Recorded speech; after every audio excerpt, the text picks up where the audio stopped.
What's up, y'all? This is 10X Generation, and this is my road to $1 billion. So, as always, something cool happened. Well, mostly yesterday. So, I've been working for a very, very, very long time to get this iOS app out. And after back and forth for weeks and developing it for months, I finally got it out and they accepted it and it's on the App Store. Right? And I've been planning for this. I've been waiting for this. I have a huge compiled list of emails. I have networks and platforms where I can blast it out. So when I release, we'll have hundreds, thousands, tens of thousands of downloads on the very first day. And this is kind of what I expected. This is what I planned for. But, you know, I open up the app. Let's see how many downloads. Two downloads on the first day. Let's reload. Still 2. And I know one of them is me because I have to download the app. So 1? How's that possible? I blasted it out to hundreds. There's probably thousands of people who knew about it. Why is it only 1? Yeah, well, I shouldn't be so surprised because every single time I release anything, I never get any kind of real big feedback or anything significant happens in the first day, even week or month or whatever. I never get anything back. It's never immediate. It always takes time. So you would think I would be adjusted to that, but no, not yet. Not yet. I still have those high hopes, high expectations, and I'll be hurt every single time, but it's cool. I just have to wait. But I do have a plan to move forward. So I'm going to do the same thing I did with my previous app with this app. I'm going to invest in some low cost ads. And even though I said previously that ads is a terrible way of getting loyal customers, which I agree with, I definitely agree with, but I do think it's an effective way to get the ball rolling, to be able to get close and quick feedback, right? Quick feedback. So that's what I'm gonna do. I'm gonna invest in some low cost ads, get it out there, get it popping, maybe spend a couple $100. Probably less than that, honestly, maybe like $50, honestly, on some ads, and see how people take to it. Or is it generally positive? Is it generally negative? What are some, how people are feeling about it, and maybe get some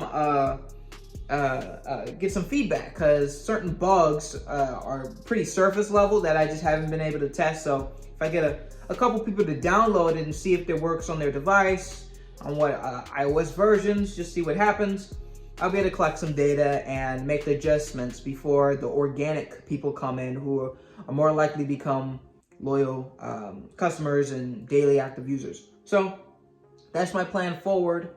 Get that ball rolling. So that's the first thing. The second thing is this YouTube channel. So I don't know what happened. I don't know why, but this YouTube channel has had a significant boost. One of my videos just got a whole bunch of views out of nowhere, which is phenomenal. I really like to analyze the data, not as much as some people, but I still like to analyze the data and see what it is. And it's the click to impression ratio, and this one was extremely high. So something about the thumbnail, something about the title was just mwah, and it just got a whole bunch of people to look at it. Even though YouTube wasn't pushing it that much, it just was it was good. So I spent a lot of time looking at that, and I gained a couple of I think I 100, what is it, extra 35 subscribers, so 140% increase in subscribers, which is awesome. And I'm just I'm kind of going crazy. I'm like, whoa, this is so good. This is phenomenal, man. And I've just been thinking about it, daydreaming, getting creative, and just responding to comments, reading over the comments, thinking about future videos and thumbnails and all that stuff. And I realized that, oh man, I'm spending too much time thinking about this. Right? Even though it's super duper positive and I love it, it's becoming a problem. While I'm trying to work on my main objective, which is building this company, I'm thinking about YouTube.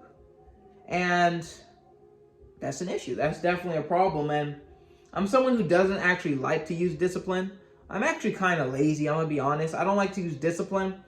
if I could find a way to use something other than discipline, if I can manipulate myself or configure something so that I don't have to be disciplined to get what I need to get done, I usually go that route. But this is a very unique situation where I only see discipline being the way to go about it, because I can't get rid of YouTube. Because the lazy me would just be like, okay, I need to focus, stop doing YouTube. Now you don't have to use discipline because you're not using YouTube anymore, so you can just focus on the thing at hand. That's usually what I do. But I can't do that because I'll ruin my streak, and that kind of ruins that, and I can't do that. So I have to use discipline to allocate a certain amount of time, maybe about an hour, maybe an hour and a half, only for YouTube. And once that margin is exceeded, once I get out of that time frame, I have to be able to switch my mind and think about something else. And that's something I never really had to do before. I just never really had to do it. So I can feel this is going to be a little bit of an issue, a little bit of character growth, right? No, Joshua, you can't do this now. You have to do it later. Gotta tell myself that over and over again. Treat myself like a kid inside of my own mind, and I'll get it eventually. I know I could do it. It's just going to take a little bit of work. So that's the second thing, right? The third thing, what was the third thing? Right. It's coming up to the end of the year, and because I have this corporation, I have to do my taxes. But here's the thing, I have not been an adult for very long, so I haven't even gotten a chance or an opportunity or even qualified to do my own taxes, my own personal taxes. And now, for the first year, I have to do my own and my businesses. I have a corporation. I have to do the taxes for that. And I was watching, I was in a meeting about that, or a lecture, or a class, I don't know what you would call it, but and they were talking about it, and I got a couple good points. And the main thing the guy was talking about is that, the main thing I got from it is that I may not have to do my corporate taxes because my structure is so simple right now, and it's not a huge priority right now. It's about releasing those features, increasing profit. That's mainly what the objective is. And the government, they're kind of lenient with early companies with their corporate taxes. You can file it late, you can file a year late. I got to relook at this because this may not be true. I may be tweaking right now, but that's what I got from it. But after thinking about it, it makes no sense to just not do it because reasons, right? I should, if I can do it and it's beneficial for me to do it, and there's potential consequences if I don't do it, I should definitely do it. Even if it's something that's a little difficult or a little scary or whatever, I should still do it. Think about my future self when they hit me with a fine, maybe, for not doing it. No, I don't want to deal with that. I'll just go ahead and do it properly. Maybe hire an accountant software. Not hire, but like use an accounting software, or just figure out how to do it myself. It shouldn't be super complicated. I don't think. It may be complicated because technically I'm about to fully onboard the contractor for these videos. That's going to be done maybe Saturday, and I have an employee.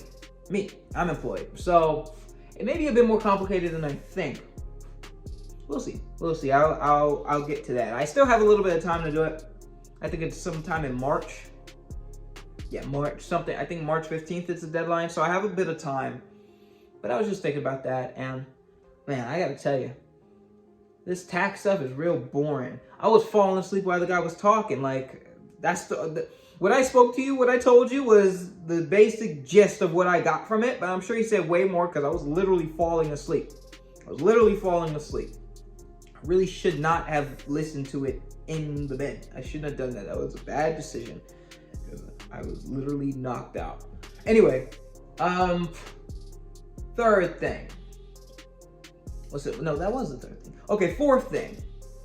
So I'm working on this feature, working on it as much as I can, getting things done, getting it done, and I'm able to allocate more time for it because I'm no longer putting so much effort into the iOS app, right? Because that's already out, and I need to get more data before I can start working on it again and getting those users, right? So I'm able to work on this as as much as I can. And I used to have someone who helped me with developing this portion of it. But now that I'm thinking about it, it seems like a liability. It really seems like a liability. Not the, like, his services are, not services, but like, his abilities are amazing. He seems to know what he's talking about. We didn't do a whole lot. We didn't actually make anything. I was just in communication. We didn't do a whole lot, but it seems like a liability if I were to reconnect. Why? Because first of all, he's still in high school, right? I'm not super old, but you know, there's some kids who know how to program very, very well because they've been doing it since they were like 2 years old, right? So he's in high school, so it doesn't really seem like a good employee match because he wouldn't be a full-time employee, right? It doesn't really seem that. And he volunteers his time, which sounds cool, but it seems like I can get into some legal gray area because it, like, from some lenses, it can be seen as, you know, child, like, labor exploitation, right? If you think about it in that, like, there's a perspective that exists where that can be interpreted. And I don't want that perspective to exist. And I don't want to, you know, be taken advantage of anything like that.